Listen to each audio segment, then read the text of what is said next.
Hello guys, দেখো আজকে আমাদের বাড়িতে রান্না করব ফুলকপি আলু মটরশুঁটি দিয়ে একটা তরকারি, ধনেপাতা দিয়ে। মামা খায়নি, মামা সিমটা ভাজা, একটু সিম আলুকে একটু ভাজাবো। ততক্ষণে আমি একটু আলু ফুলকপিটা ভেজে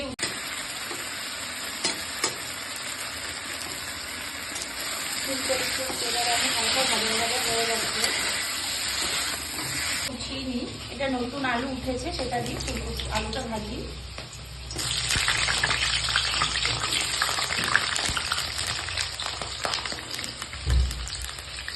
জিরে দিলাম,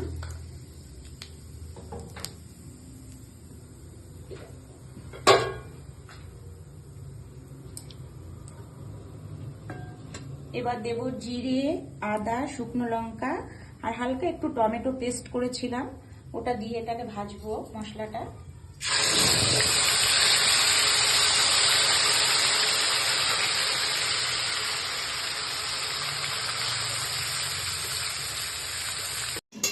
এখন ফুলকপি তরকারিটা নামিয়েছি, ঠিক আছে।